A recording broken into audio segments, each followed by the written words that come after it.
ولوالدي ولأصحاب الحقوق الواجبة علي ولجميع المسلمين والمسلمات والمؤمنين والمؤمنات الأحياء منهم والأموات. أستغفر الله العظيم لي ولوالدي ولأصحاب الحقوق الواجبة علي ولجميع المسلمين والمسلمات والمؤمنين والمؤمنات الأحياء منهم والأموات. أستغفر الله العظيم لي ولوالدي ولأصحاب الحقوق الواجبة علي ولجميع المسلمين والمسلمات والمؤمنين والمؤمنات الأحياء منهم والأموات. فاتنا حضرة النبي المصطفى رسول الله صلى الله عليه وسلم وإلى آله وصحبه أزواجه وذريته وأصحابه وأنصاره وأتباعه ومحبه إلى يوم القيامة. ومن فات إلى أرواح أمة المجتهدين ومقلدهم في الدنيا وإلى العلماء والراشدين والقراء المخلصين وأئمة الحديث المفسرين وسائر سادتنا الصوفية المحققين وإلى كل ولي وولية من مشايخ الأرض إلى مغاربها ومن يمينها إلى شمالها. وفاتنا ووالدينا مشايخنا وجميع المؤمنين والمؤمنات والمسلمين والمسلمات الأحياء منهم والأموات. وإلى شيخنا الفاضل الحاج محمد سيد بن عبد الغني والحبيب محمد بن علوي المالكي والشيخ الحسن محمد مشهد والشيخ حسن اليماني والشيخ عبد الله بن عمر الروزي وخصوصا إلى الشيخ محمد بن محمد العزم الصاحب بن مولد العزم الشيخ لهم الفاتحة. أعوذ بالله من الشيطان الرجيم.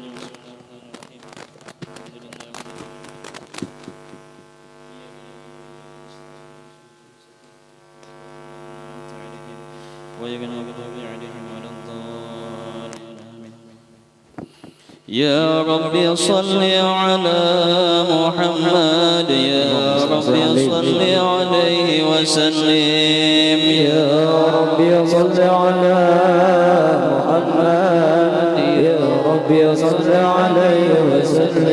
يا رب صل على محمد المصطفى الكامل المكمل. يا رب صل على محمد يا رب صل عليه وسلم. يا رب صل على محمد المجتبى الفاضل المفضل. يا رب صل على محمد يا رب صل عليه وسلم. يا رب صل على محمد نبينا الشافع المبجل. يا رب صل على محمد يا رب صل عليه وسلم. يا رب صل على محمد نبي وخير مرسل. يا رب صل على محمد يا رب صل عليه وسلم. يا رب صل على محمد عليه في أمرنا المعول. يا رب صل على محمد يا رب صل عليه وسلم. يا رب صل على محمد طوبى للنبي توسل. يا رب صل على محمد يا رب صل عليه وسلم. يا رب صل على محمد نشدو بطه في كل محفل. يا رب صل على محمد يا رب صل عليه وسلم. يا رب صل على محمد طوبى للنبي تسهل. يا رب صل على محمد يا رب صل عليه وسلم. يا رب صل على محمد أجل ذخر لنا مؤمل. يا رب صل على محمد يا رب صل عليه وسلم. يا رب صل على محمد جل يا جوالا لنا تفضل يا ربي صل على محمد يا ربي صل عليه وسلم يا ربي صل على محمد وفق لكي نقتفي ونعمل يا ربي صل على محمد يا ربي صل عليه وسلم يا ربي صل على محمد بنا رسول الهدى تكفل يا ربي صل على محمد يا ربي صل عليه وسلم يا ربي صل على محمد غثنا ودارك يا من تجمل يا ربي صل على محمد يا ربي صل عليه وسلم يا ربي صل على محمد بجاهه ربنا تقبل يا ربي صل على محمد يا ربي صل عليه وسلم اللهم صل وسلم وبارك عليه وعلى آله. أعوذ بالله من الشيطان الرجيم بسم الله الرحمن الرحيم إنا فتحنا لك فتحا مبينا ليغفر لك الله ما تقدم من ذنبك وما تأخر ويتم نعمته عليك ويهديك صراطا مستقيما وينصرك الله نصرا عزيزا لقد جاءكم رسول من أنفسكم عزيز عليه ما عنتم حريص عليكم بالمؤمنين رؤوف رحيم صلى الله عليه فإن تولوا فقل حسبي الله لا إله إلا هو عليه توكلت وهو رب العرش العظيم إن الله وملائكته يصلون على النبي يا أيها الذين آمنوا صلوا عليه وسلموا تسليما اللهم صل وسلم وبارك عليه وعلى آله. خبري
عاشق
صل وسلم وبارك عليه وعلى آله. بسم الله الرحمن الرحيم. الحمد لله الذي قد أوجد من نوره نورا به عم الهدى، سبق العوالم في الوجود بأسرها، فالكل منه في الحقيقة مبتدا.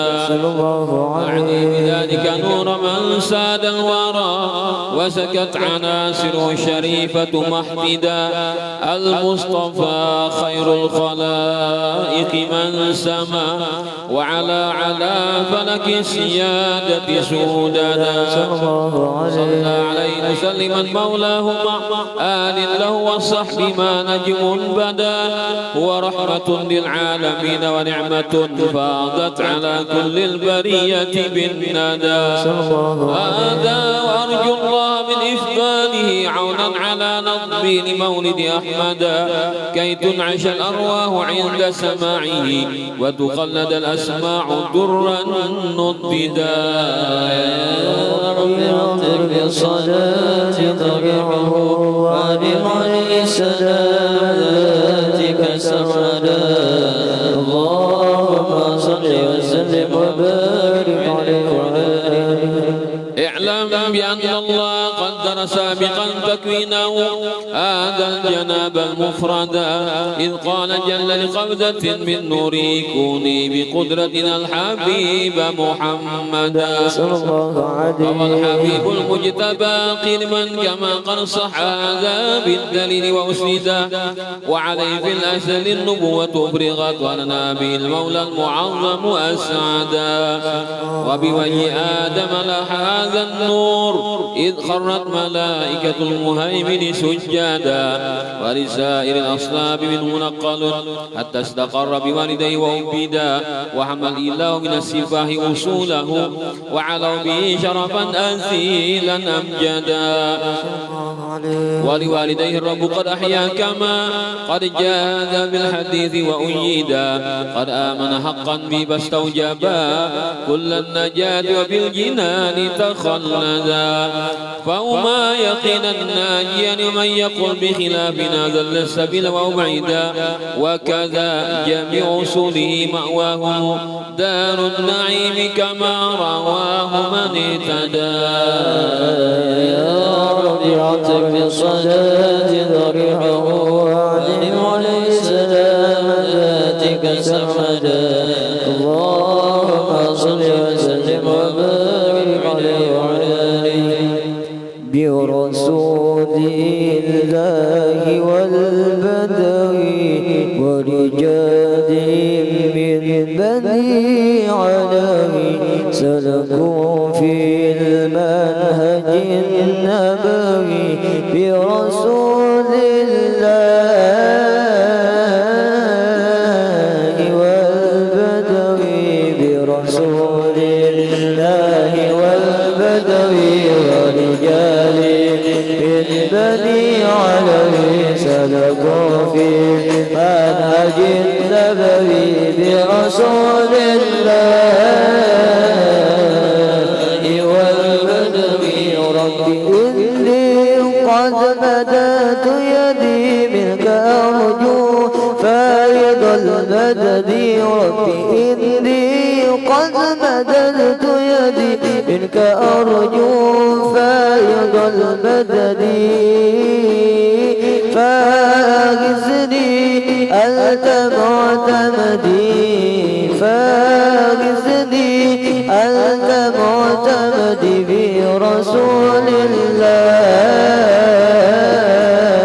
والبدوي، برسول الله بني علوي سلكوا في المنهج النبوي برسول الله والله ذي الكرم تتغاشى صافة الأمم صلوات الله ذي الكرم تتغاشى صافة الأمم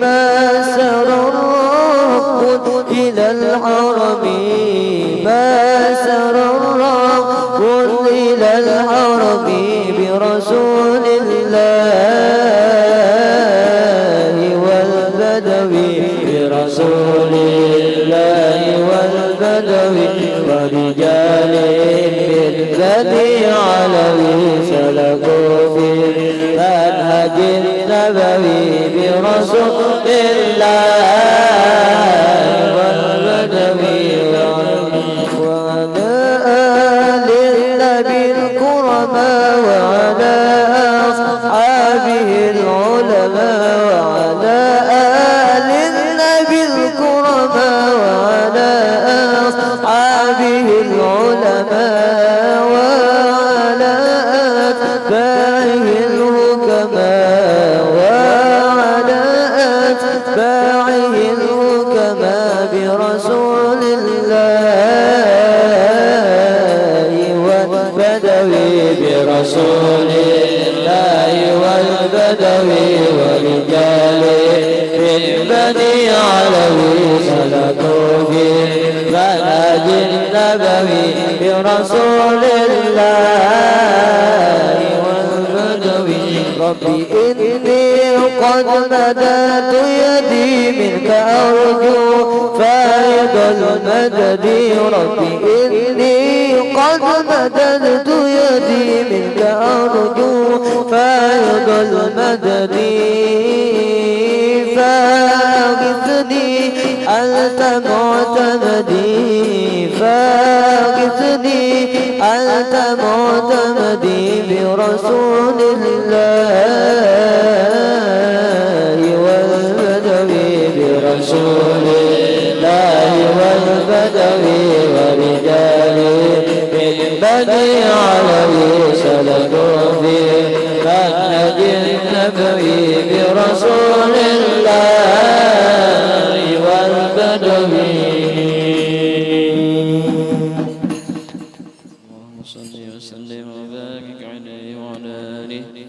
اللهم صل وسلم وبارك عليه وعلى آله فهو النبي محمد بن ذبيحهم من كان عبد الله كفا سيدا وبعبد مطلب أبوه لقد دعي وهو ابن هاشم الجواد المقتدى عن ابن عبد منافهم من ينتمي لقصي بن كلابهم مجري الصدى وهو ابن مرة نجل كعبهم الذي للؤيهم نسب ابن غالب العدا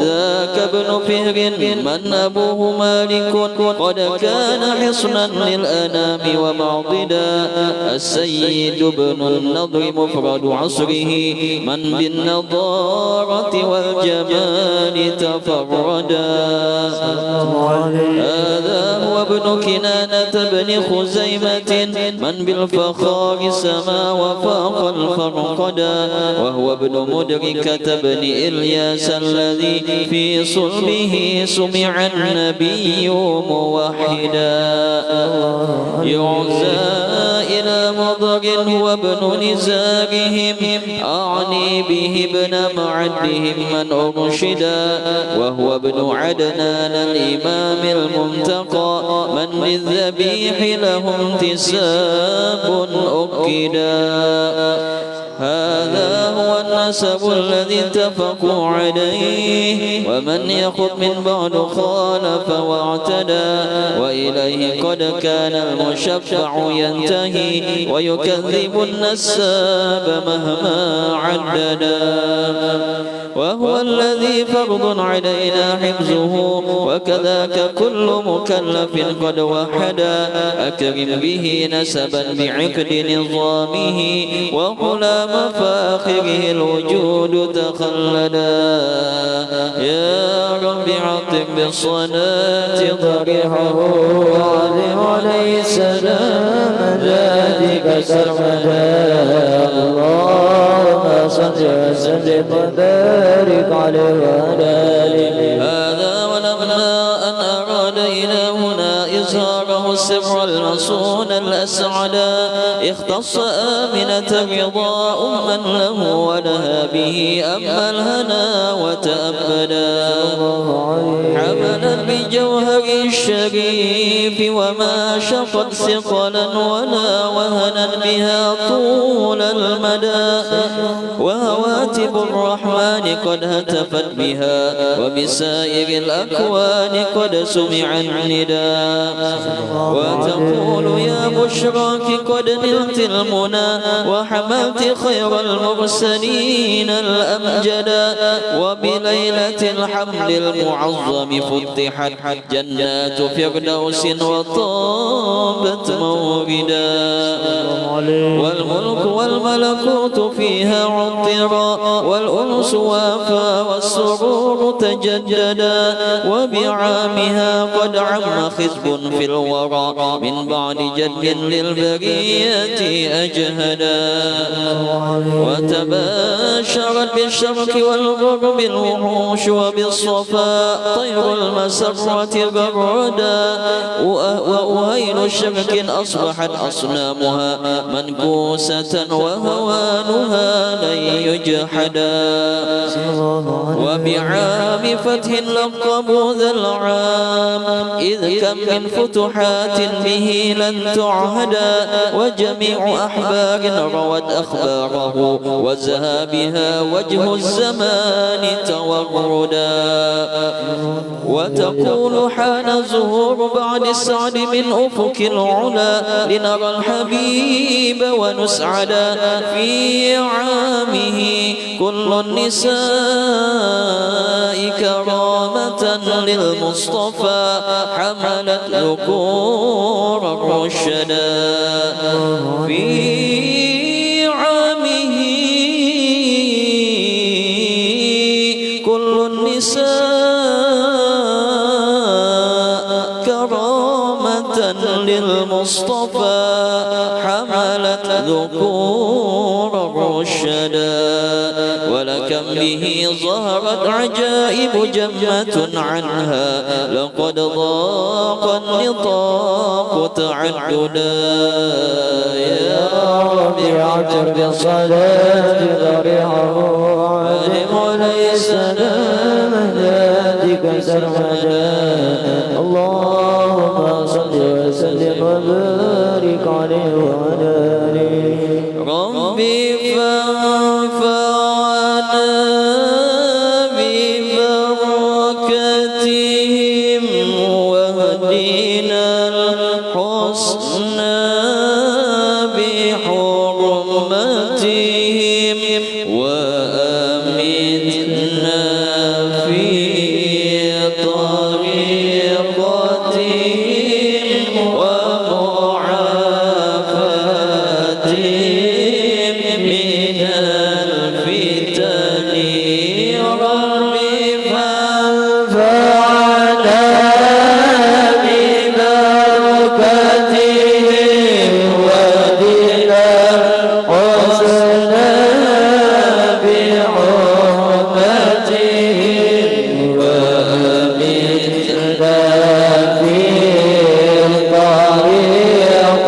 طريقتهم ومعافاتهم من الفتن. مثل زين العابدين علي، وابنه الباكر خير ولي، والإمام الصادق الحفيد، وعلي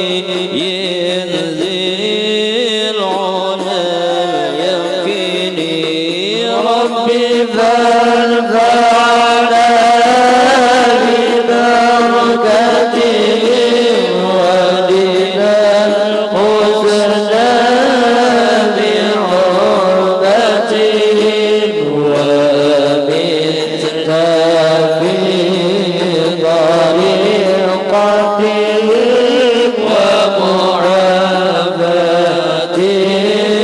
من الفتن فهم القوم الذين هدوا وبفضل الله قد سعدوا ولغير الله ما قصدوا ومع القرآن في قرني ربي فانفعنا ببركتهم ودنا الحسنى بحرمتهم ومتنا في طريقتهم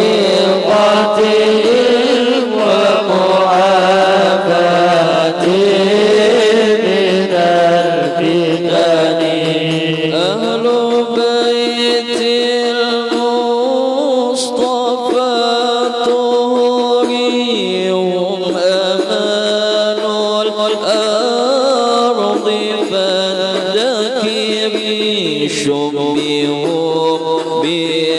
بالأنجم الزور مثل ما قد جاء في سنن ربي فانفعنا ببركتهم ودنا الحسنى بحرمتهم ومتنا في طريقتهم ومعافاتهم من الفتن وسفين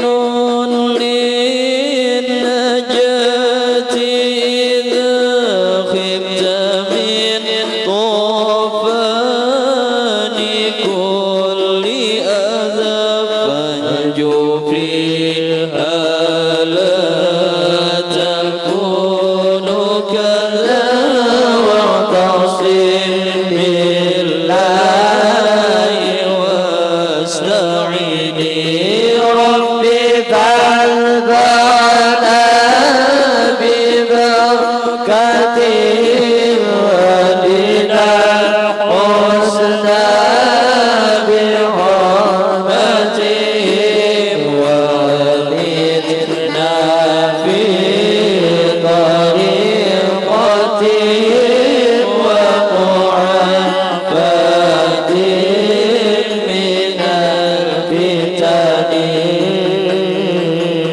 من الفتن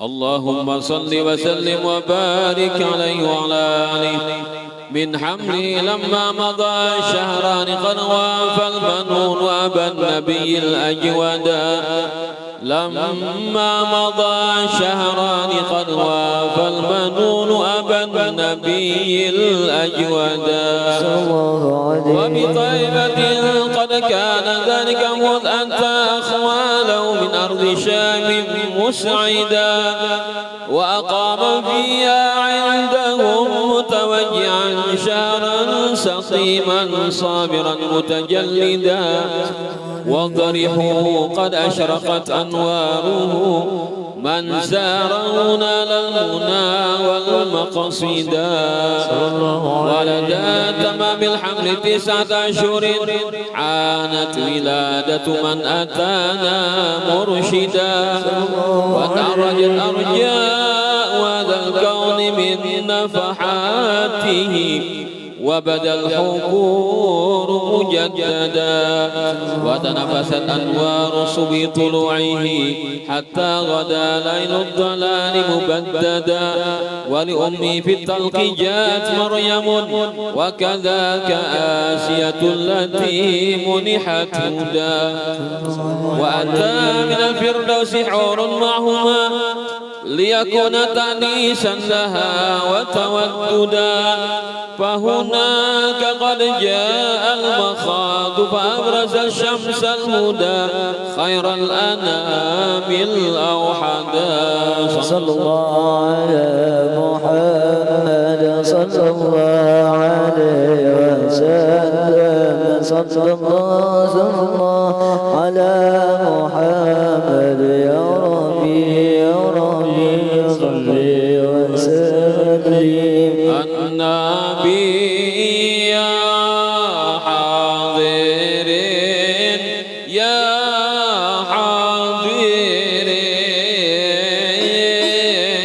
حاضرين اعلموا علم اليقين علم اليقين أن رب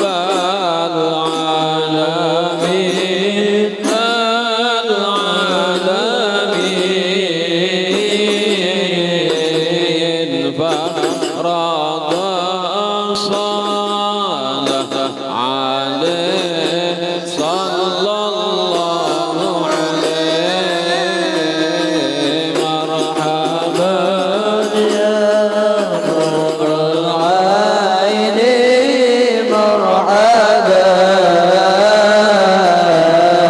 مرحبا يا مرحبا يا مرحبا يا مرحبا يا ذا الحسين مرحبا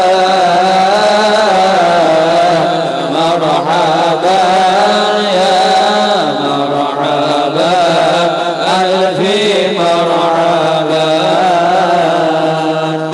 النبي يا من حضر يا من حضر النبي خير البشر خير البشر والله من دنا له الشجر له الشجر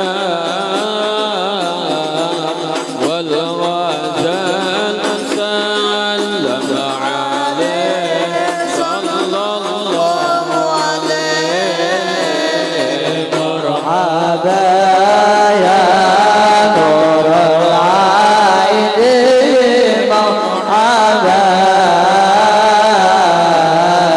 مرحبا يا مرحبا يا مرحبا يا مرحبا يا ذا الحسين مرحبا مرحبا يا مرحبا ألف مرحبا الحسن ثم الحسين ثم الحسين للنبي قرة العين قرة العين نورهم كالكوكب كالكوكب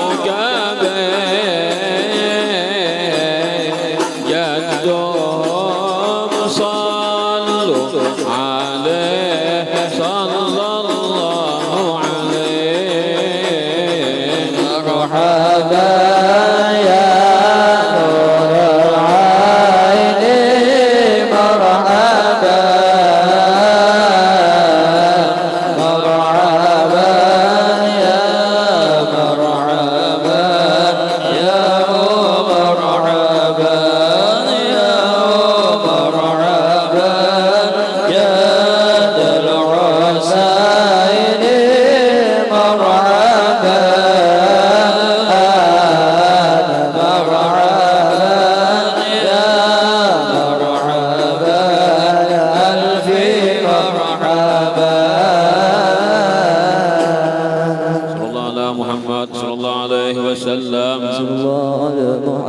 محمد صلى الله عليه وسلم صلى الله على محمد يا ربي صل وسلم صلى الله على محمد يا ربي صل وسلم اللهم صل وسلم وبارك عليه وعلى آله. قد كان طه المصطفى خير الورى خلقا وخلقا مثله لن يوجدا مبيض لون قد تشرب حمرة ذا قامة مربوعة سقيت ندى سهلا لخد كث لحيته التي قد شرفت وعظيم رأس مجدا أقنى لعرنين أبر وواسعا فمه حوى درا وحسنا أوحدا وكحيل طرف كان سيدنا كذا ذا جبهة فاقت هلالا أرشدا وحوى حواجب زججت وتفلجت أسنانه محمر خد أوردا وإذا مشى متكفئا فكأنما ينحط من صبب على مسترشدا من حسن طلعة وجه الشمس اكتست وبنور ضوء جبينه البدر ارتدى ويفوح منه شذا يفوق بضيمه مسكا ذكيا مستطابا أجودا ويعظم الشرفاء والفضلاء ولم يحكر فقيرا بل نداه تعودا ولأهله ذا خدمة متواضعا لله في دار الفناء زاهدا وسوف يقع بل ويخشف نعله والعذر يقبله ويصفح عن عدا لله يرضى ثم يغضب إن فشت حرماته إذ في عواقبها الردى وتهابه كل الملوك جلالة ولمن يلاقي بالسلام قد ابتدى ويمازح الأصحاب حق مزاحه ولهم بنصح لا يزال مسددا كم من خصائص ليس يحصر جمعها وبها ختام الرسل أضحى مفردا يا رب عطر بصلاة ضريعه وألم عليه سلام نجاتك سردا اللهم صل وسلم وبارك عليه وعلى آله.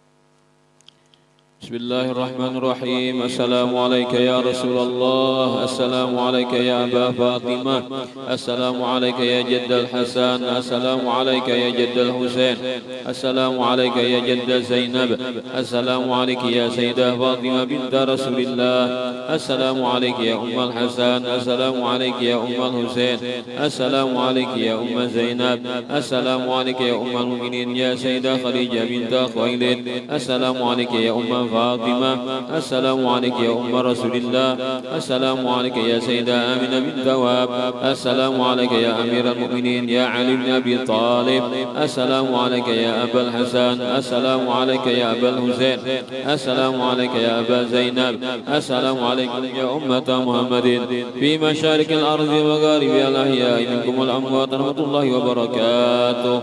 الفاتحة.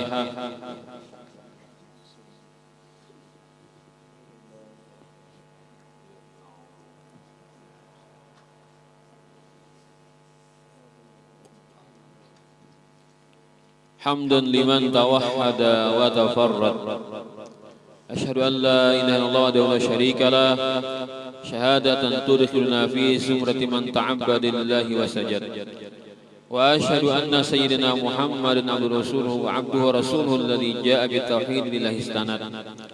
وصلاة وسلاما على سيدنا محمد النبي الداعي لجميع أمته من الخواص والعوام وعلى آله وصحبه وأتباعه أهل العقائد الصحيحة إلى يوم القيامة ما تعلم علم التوحيد وحفظت عقيدة العوام. أما بعد. Alhamdulillah, kita ucapkan alhamdulillah untuk kesekian kalinya, walaupun sebanyak kita memuji Allah Ta'ala, tidak akan dapat kita menjadi hamba yang bersyukur dengan ucapan alhamdulillah itu. Tetapi kita disuruh untuk berusaha agar menjadi hamba yang bersyukur dengan menggunakan lidah kita untuk memuji Allah Ta'ala atas segala nikmatnya, karunia-Nya dan kebaikan-Nya. Kita dikumpulkan lagi kembali malam hari ini dalam keadaan sehat walafiat, waktu yang lapang. Di malam Rabu ini kita membaca kitab-kitab Maulid. Tadi sudah kita selesai membaca Maulid Al-Azab, yang kita teruskan lagi dengan pembacaan kitab-kitab agama.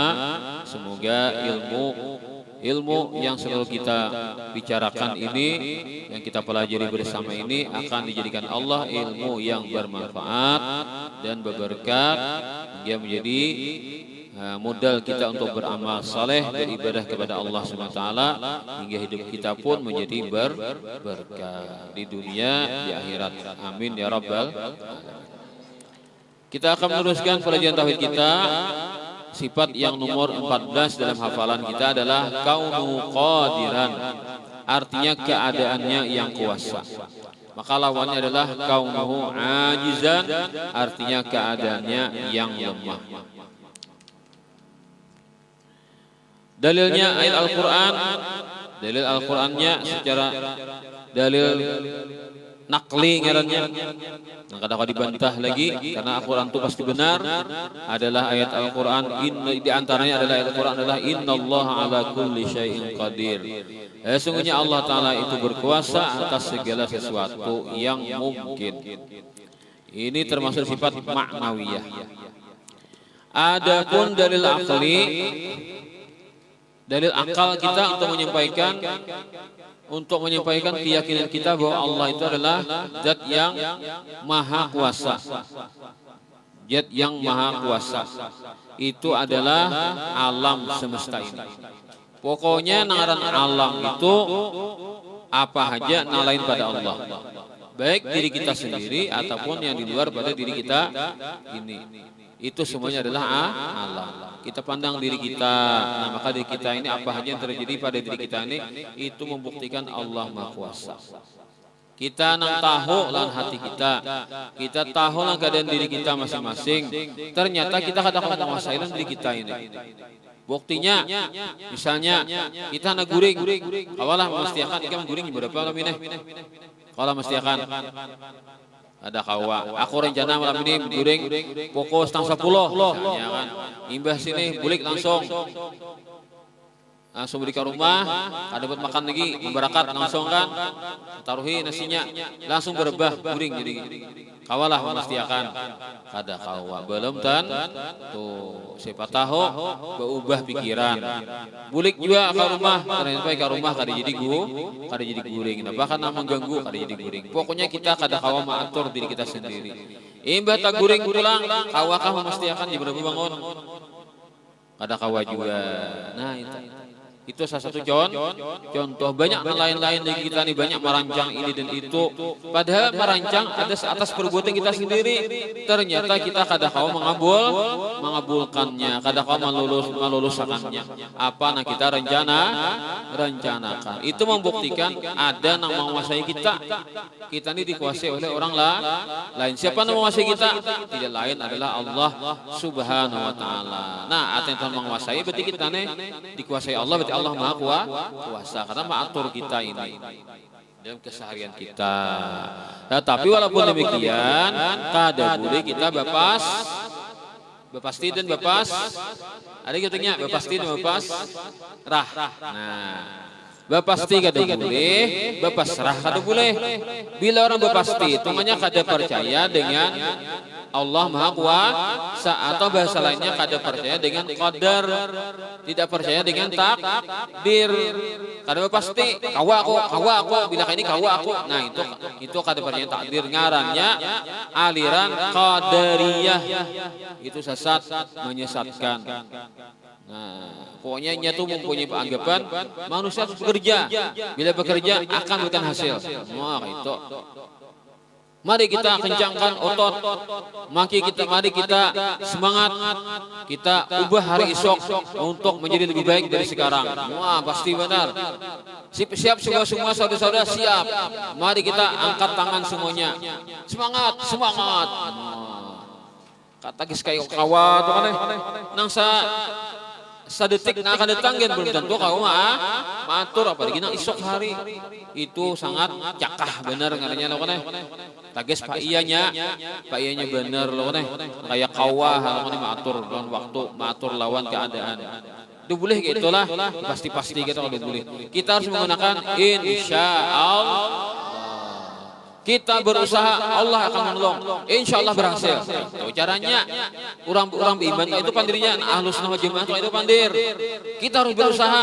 Allah akan berjanji akan membantu kita. Kita harus berusaha dan minta tolong kepada Allah. Allah berjanji akan menolong kita. Insya Allah berhasil. Itu nang bujur pandirannya Ahlus Sunnah wal. Bila mohon kada percaya takdir deh, kita harus semangat. Jangan kita gentar. Kita harus mempunyai optimis. Nah, percaya kepada diri kita sendiri. Benar Allah Ta'ala.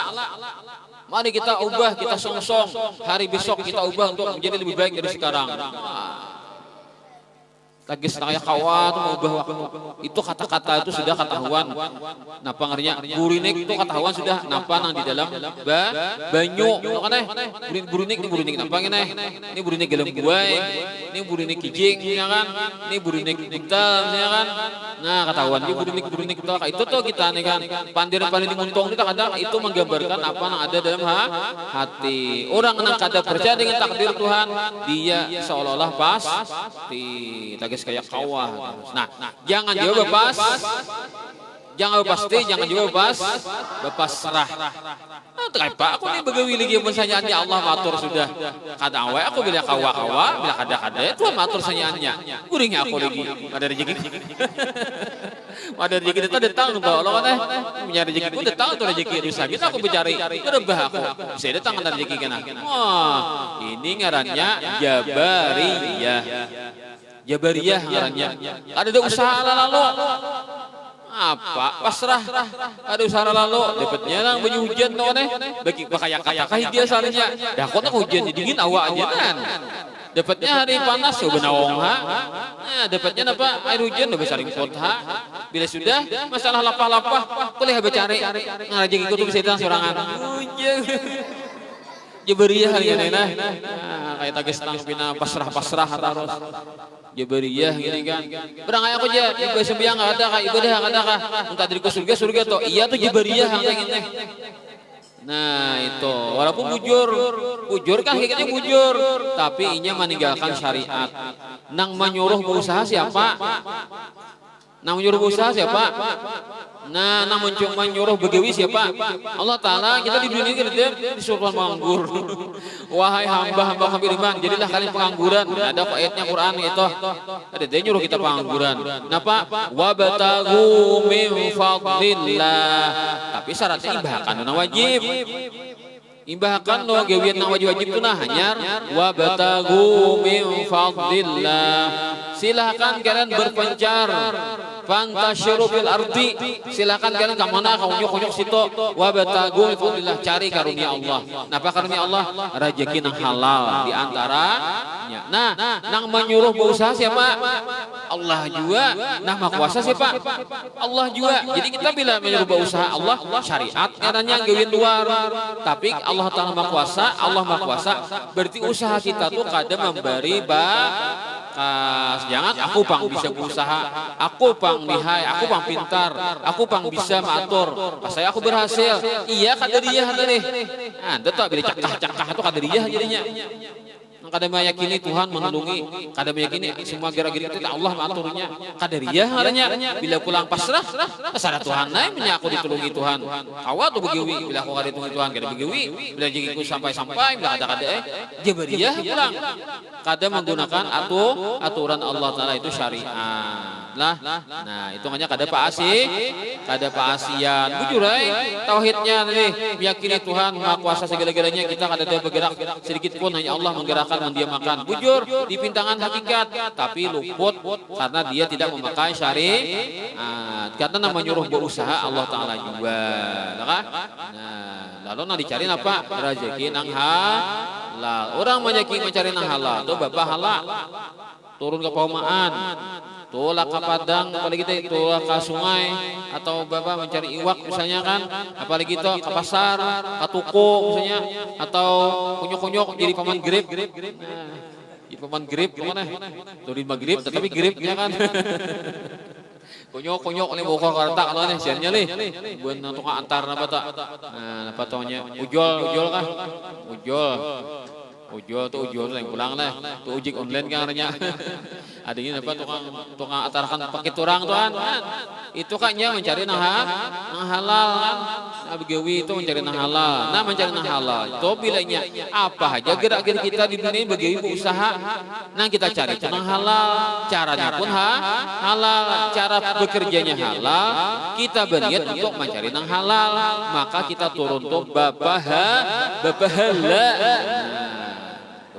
kita turun toh. Cuma pahala tuh dapat pahala kalau nang wajib bujur nang Tuhan lo. Nah, artinya jangan sampai mencari dunia walaupun dia mencari halal tapi sembahyang ketinggalakan. Nah, luput lah atau nang haram-haram digawi gara-gara mencari rezeki dan itu salah berarti. Itu salah. Nang bujur itu kan kewajiban tunai, kewajiban terlaksana, kemudian kita mencari nang halal dengan cara pekerjaan nang halal. Maka dapatnya tuh kita dapat halal, kita dapat pahala. Orang cari duit itu pahala juga, asalkan bujur andaknya dan caranya. Kenapa kalau usaha kita halal tuh kita tuh niatnya mencari halal, asalkan kita sudah beres urusan dengan Tuhan kewajiban kita, maka berpahala terus. Jangan dikam sangka pahala tuh duduk di masjid, baca Quran, kita tasbih kan, salawat, zikir dibaca, pahala itu belum tentu bisa taharat ulang turun ke paumaan, bisa taharat ulang turun ke mana? Ke pasar, bisa taharat ulang turun ke kantor. Pada orang nampak ibadah tadi. Nah, apa namulah jadi harat? Niat dan kondisinya. Kondisinya itu namulah niat apa jadi harat, bisa harat pada yang lain. Makanya ada pegawai orang tuh jadi pegawai jadi wali salahnya. Ada orang gawian berdagang jadi wali salahnya kan. Kadang mesti wali itu nang tiap hari ke masjid teruskan. Punya tidak hari tanpa masjid oleh belum tentu itu jadi wali. Bisa aja orang nang gawian biasa-biasa saja. Ternyata ini adalah wali Allah Taala karena bujur dalam meletakkan posisi dia antara hak Allah Taala dengan hak manusia. Nah, itulah supaya kita bersemangat. Nah, maka alam semesta ini semuanya didahului tiada. Apa saja kita lihat pada Allah asalnya tiada lalu diadakan oleh Allah. Setiap yang baru pasti ada yang menciptakan. Pokoknya bila lain pada Allah ada yang menciptakan, dan yang menciptakan itu pasti kuasa, mampu mulah, ada mampu mulah. Karena tidak akan ada suatu aksi untuk mengadakan atau meniadakan tanpa kemampuan. Ya, bila ada aksi, ada kemampuan. Allah beraksi, Allah mampu. Jikalau dia tidak mampu, tentulah lemah. Bahwa Allah Ta'ala ada mampu, lemah berarti lemah itu lawanannya pada kuasa. Jikalau dia lemah tentu tidak ada sesuatu pun dari alam semesta ini, maka pastilah Allah Ta'ala itu bersifat kuasa atau mampu. Buktinya nih hasil ciptaannya nih congkong berarti kita seorang yang merasakan kita seikungan nih Allah menciptakan. Pada diri kita aja ada bukti dah bahwa Allah itu Maha Kuasa. Ada perlu kalau lain mencari lain silahkan aja tetamu juga kan. Artinya dalam diri kita ada bukti Allah Maha Kuasa, keluar pada diri kita pun ada membuktikan Allah Maha Kuasa. Nah, bila kali ini kita pandangan apa aja terjadi dalam semesta ini semua adalah perbuatan Allah pada hakikatnya. Amun tak belujur nang bagus, aku naik kan? Ini aja bagusnya Allah Taala melakukan ini aja nang bagus sampai ke aku nih. Allah Taala melakukan ini. Biar Pak nak ada bagus, lalu aja sarek lo aneh. Nah, seolah-olahnya kayak lain Allah Taala untuk perbuatan lo nih. Nah, bumai ke orang lo nih. Bilang mati-matian bumai bilang tak, bilang Pak, taham guru tahi tadinya orang di rumahnya lo nih. Saking nyai perapang suara kau main orang. Nah, kadi ingat pada orang ini bersalah, memang punya bersalah, tapi siapa nang melakukan itu mah hakikatnya memperbuat itu siapa? Nah, Allah Taala lah nah, ada tuh hikmahnya. Nah, kata orang berbuat salah lah seorang nih. Seorang mampu menghukum membalas mampu. Nah, ya bumai ini kan. Nah, bila bumai kan makanya ingat bumai berarti orang tuh kada percaya Tuhan Maha Kuasa lah. Nah, berarti kan ini kada sampai ke situ pikirannya. Kenapa terjadi kesalahan itu Allah Taala mentakdirkan sudah terjadi kesalahan itu mengenai kepada kita kan suatu kerugian. Maka kita bisa bermain juga kan itu untuk memberi pelajaran ada batasnya kan sakadarnya bermain sampai nang hambur tahi tanya orang itu kan luar biasa katanya dah. Kada ingat berarti nang bermain Nah, berarti kan bisa aja memberikan pelajaran. Tapi nya ingat toh aku nih kada kawaju menjadi orang berhikmat karena inya seorang ini kada kuasa juga kan. Artinya ini Allah Taala cuma takdirkan semua ini terjadi loh kan. Nah, sudah lagi bersabar seorang kan ditahan marah itu loh kan. Nah, supaya kita jangan sampai apa ngerento menyalahkan lawan perbuatan Allah Taala. Bila kita menyalahkan makhluk, berarti kita semai pada Tuhan tidak kuasa. Kenapa ikam begini kayak ini ha? Padahal kan udah, nah kayak ini nang bujur salah masih bumbai nah. Bila hati kita mau mai orang ini nah, kita mau mai orang tuh di hati kita apa inya ini bila sedihnya aja salah. Allah Taala ada inya salah. Berarti orangnya apa? Kaderiyah tadi. Kan kada percaya Tuhan Maha Kuasa nah. Jadi manimpakan kesalahan sedihnya salah. Inya aja kawa manggawi pas salah. Itu kan? Berarti inya lupa bahwa Allah Maha Kuasa. Berarti masuk aliran kaderiyah. Bila pulang sang bumai, ingat aja pada Allah Taala mengawakan inya menggi maksiat itu atau menggi kesalahan itu. Ingat aja pada Tuhan mengawakan yang berbuat salah itu. Tata bumai berarti orang tu maniwas Allah Taala luput ulang kan. Nang bumai ini orangnya kada tahu kada meyakini pada orang ini Allah mentakdirkan bumai. Berarti orang tu kada bertauhid atau aliasnya kaderiyah luput tauhidnya kan serta kaderiyah. Bila nya yakinnya orang ini berbuat salah memang Allah mengawakan tetap jadi ngomai. Berarti nya menantang Allah Taala lah kan menyalahkan Allah Taala yang telah mentakdir kan. Jadi kesimpulannya orang bumai itu salah terus. Tapi ada bang lo bumai itu sekadar pelajaran kan ada itu kada sampai nang mati-matian dari lah. Nah, ada batasnya kan. Nah, itu kisahnya adalah itu kisahnya. Nah, itulah begitu kita nanti sehari-hari rancak kan apa kita kadang-kadang kita binatang tanah kenapa kayaknya bersalah kan. Apa bener loh nih binatang ada bagian lingah-lingah ayam iwak kan lalu dicutannya aja toh. Napa kucing dia nyutan hayam nang iwak ko nih. Ya kucing asalku kada terpakai tadi ya. Ya pakai aja di piring kada terpakai. Kucing juga loh nih. Jangan bisa pandil kan nyauti. Sanggo ada terpakai tadi aja. Curang di piring benda ada terpakai kayak iwak. Kucing terus lingah aja kucing. Apa cara juga aja kucing. Itu kan bila kita sarik nang kucing itu kan kada ingat pada kucing itu Allah mentakdirkan inya ka itu kan. Nah, berarti kita napa? Kaderiyah. Berarti kan kada percaya takdir. Bila ingat juga kucing ini Allah mengawakan kita mau main, berarti kita menantang Allah Taala. Nah, bisa dah. Kenapa lagi? Napa aja lawang barang sini aja. Tangkap aja. Tukang disalahnya. Nah, tukang doang disalahkan. Murah lawang ada bisa aja. Sang tangkap lagi. Nah, ya pulang. Yalah, jajaran kita karatan so betu sakit betis. Siapa aja ini mana betu nih memberang sini aja. Aku sakitnya nasipak. Nah, punya kita bila bumai itu antara dua, amun kada kita lupa pada Allah Maha Kuasa atau kita nih menantang lawan Allah atau kita tuh kada setuju lawan perbuatan Allah. Ada kan ceritanya seorang nabi itu melihat anjing bermata tiga. Tatamu selesai anjing bermata tiga. Berselisihan kamu anjing bermata tiga. Lucunya anjing mata tiga. Kayak itu ucap kisahnya nih kan. Nah, ceritalah. Nah, itu. Saya anjing menyauti. Hei anjing. Kenapa nyebut aku? Nah pegerang, amun ikam ya anjing manawakan aku mata tiga nih, karena aku dasar kau menciptakan diriku sendiri. Apa deh? Apa dia anjing itulah? Jika ceritakan ya anjing, kata-katanya itulah anjing ini memberi nasihat kan. Ya anjing ikam ini pada hakikatnya aku ini anjing dijadikan anjing ini oleh Allah Taala menjadikan aku anjing. Nah itu kan Allah Taala menjadikan aku ini anjing. Jangannya aku nang menjadikan diriku sendiri, aku tidak jadi anjing loh nah. Kemudian pulang memberi Allah Taala beri aku mata tiga, ini perbuatan Allah Taala. Jadi kalau ikam menyalahkan aku menawarkan mata tiga, ikam mahina siapa? Mahina Allah Taala yang menciptakan aku mata tiga gini kan? Nah, intinya kayak itu kan anjing ini. Kita ikam ini mahina aku ini pada hakikatnya mahina Allah Taala karena yang menciptakan aku sebagai anjing Allah Taala dan menjadikan aku mata tiga Allah Taala. Jadi ikam ini sedang mahulut Allah Taala anjing kan? Nah ibadah anjing pas tersentak loh nih. Nah menangis jadi kisahnya kan. Nangis terus. Karena merasa bersalah dengan Allah Ta'ala kan menghina makhluk ciptaan Allah. Kan kita nih bisa seperti nih. Bila kita menghina orang itu pada hakikatnya kita menghina ciptaan Allah.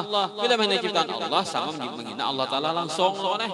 Itu kan anunya tuh intinya. Nah akhirnya orang di Nabi dia menangis terus. Ada bampian menangis terus. Lalu diberi nama gelar. Gelar Nabi yang suka menangis terus.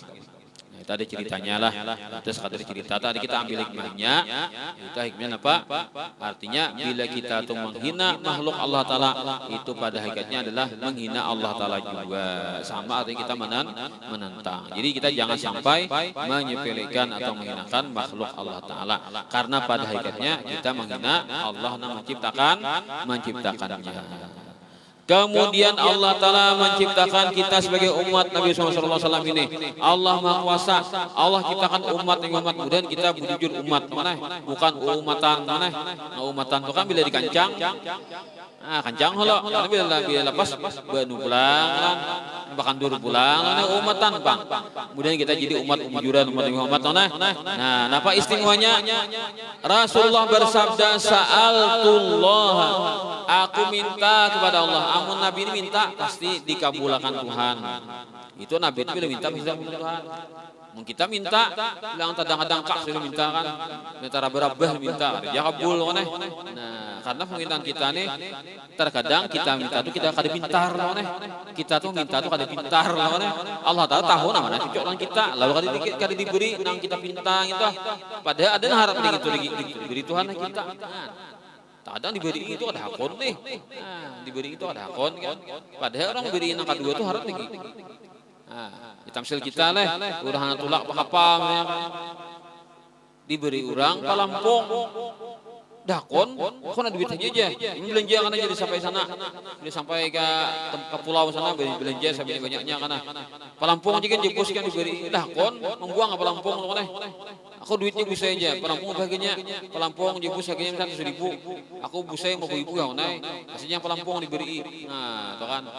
Dia ambil, dia jebus yang anu 100.000 nah, iya Palampung ada jadi, sakanya pas dia tengah jalan kapalnya karam loh nih, nah kegunalah 100.000 duit, kalau 100.000 tuh diantar jadi Palampung, 1.000 salam beratas lah, nah akhirnya apa? Pas tinggalan, nah jauh 4 kapal tinggalan, soalnya dia juga punyong.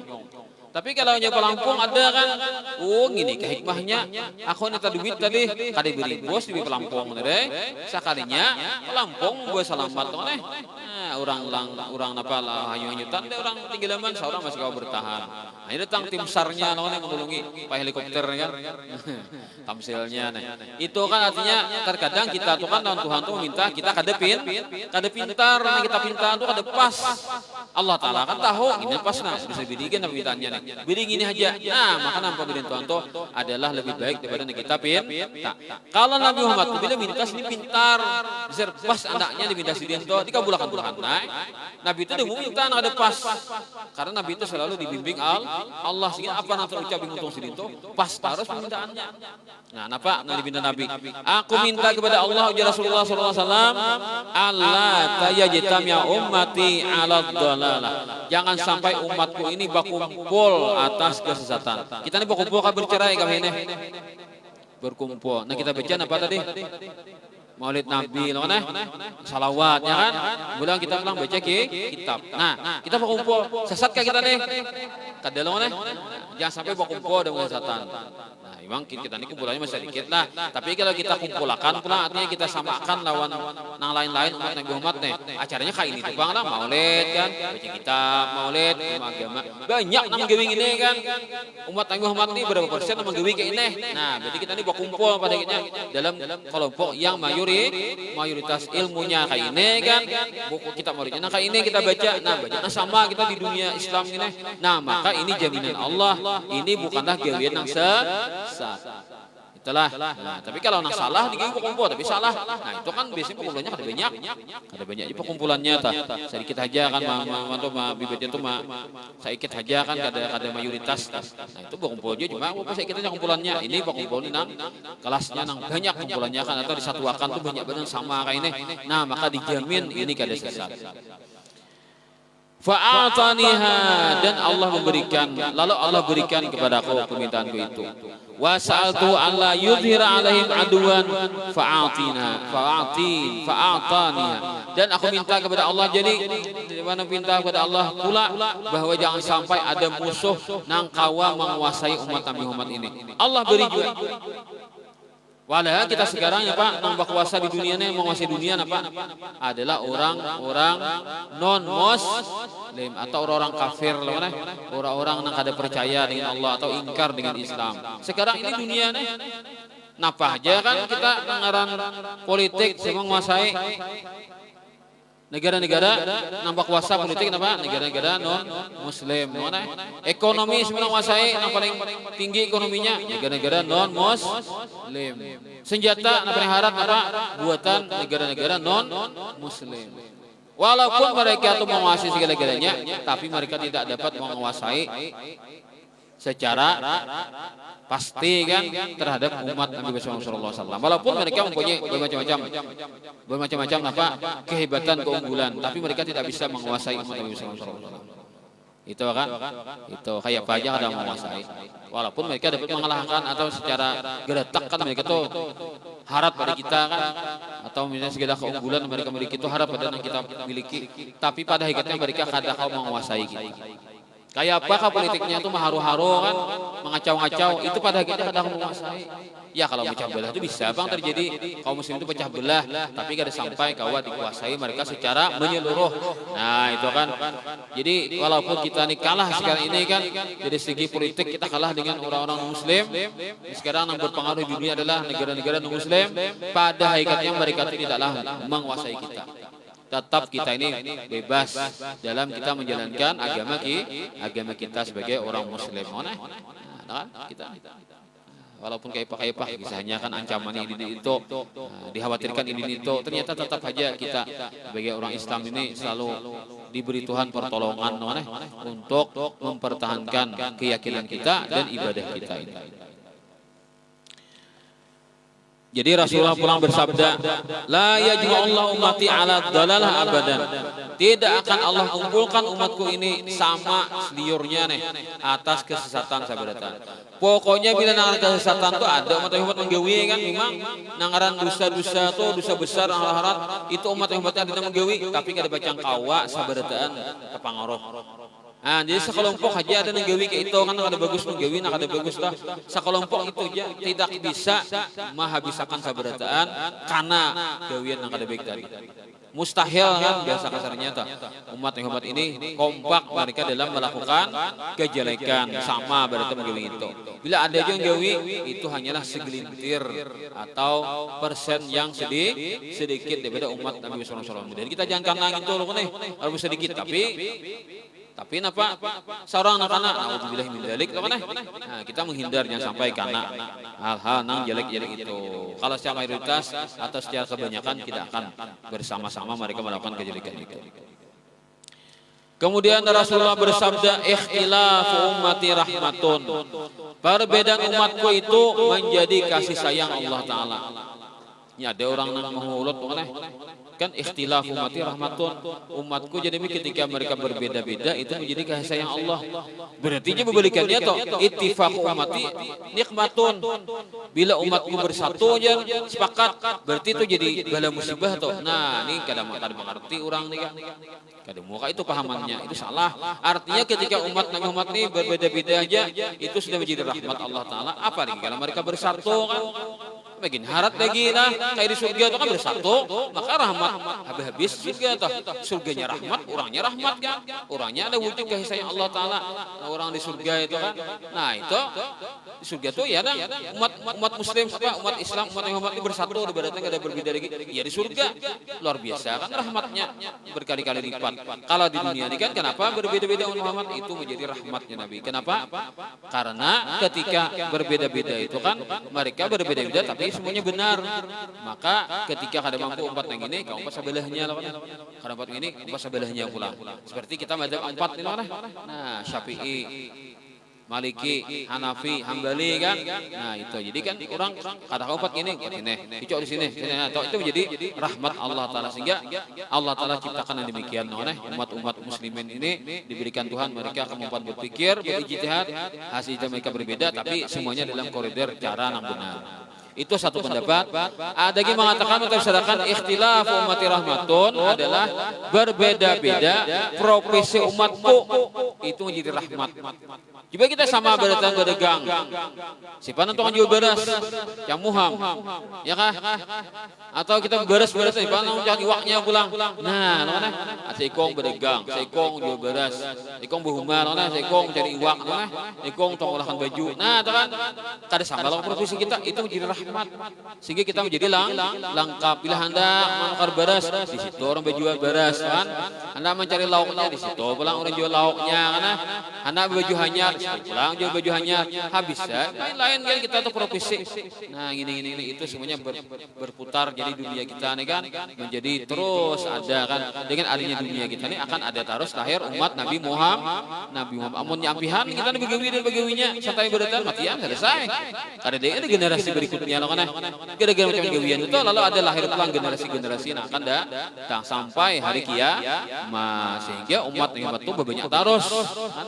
Sampai ke hari kiamat sedetik nih kan kok nak wewe di rumah sakit sini keluaran tuh nah gini cari sedunia mencangkah mencari kan ada hawa menghitung jumlah manusia sedetik dia bertambah pulang ada yang mati ada yang lahir ada yang mati ada yang lahir ada kayak camuh menghitung camuh kalkulatornya oh ini kita seluruh dunia nih kan apa ini nih jangan kita sakti kan kau mah menyerupai kan nah di mana rumah sakit paratan mahajan kurang kan aja mengeluarkan ada juga yang mati mana ini pak ngangkat anak mati kan yang angkat anak mati ada juga kan kita seluruh dunia nih ini nah kita nih kita melihat nah itu macam-macam yang terjadi itu semuanya membuktikan Allah Taala Maha Kuasa kulla yaumin huwa fi sya'an setiap hari Allah Taala itu macam-macam yang Allah Taala perlakukan kepada hamba-hambanya ini inilah bagi kita baca ini semoga manfaatnya dan semuanya sama dunia akhirat dan mendapatkan syafaatnya Rasulullah ala dunia wa kulli ma nabi sallallahu alaihi wa sallam Nabi al-Fatihah.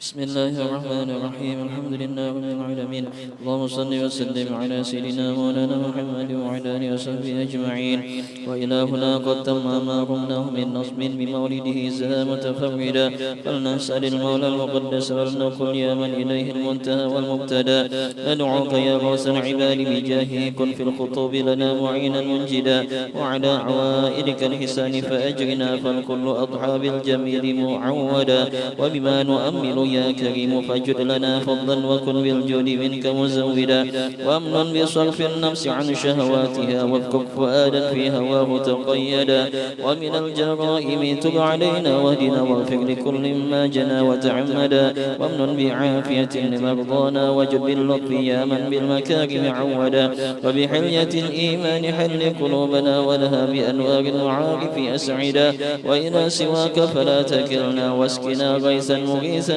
البرية جيدا واحرس حمى طه وأجزل خيره واخذل لمن قد رام سوءا أو ردا وكذا بلاد المسلمين احفظ لها جمعا وبالفرج القريب تعهدا وانظر إلى سلطاننا بعناية وانصر به الشرع حنيفا ومهدا ولديننا ثبت وقوي يقيننا كيما يقين ما نحاذره غدا ونفوز من خير الورى بشفاعة ونحوز في جنة عدن مقعدا ولعبدك العز بالفكير محمد منشيه في دار الكرامة خلدا وأدم له حسن الجوار بطيبة وارزقه سرا عن سواك مجردا ولوالديه اغفر كذا ذرية وامنحهم الستر الجميل مؤبدا وشيوخه وأحبة ولقارئ ولسامع يصغي إليه ممجدا ولمجري هذا الخير واشكر سعيه واجعله في مهد القبول ممهدا وأجب دعانا إذ وعدت وهب لنا حسن الختام فحاشا تخلف موعدا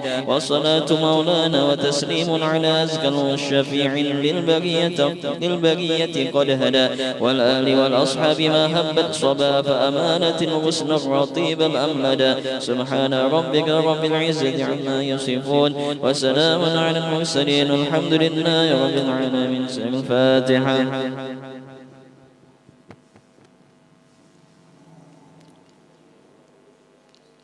يا ربي بالمصطفى بلغ مقاصدنا واغفر لنا ما مضى يا واسع الكرم. يا ربي بالمصطفى بلغ مقاصدنا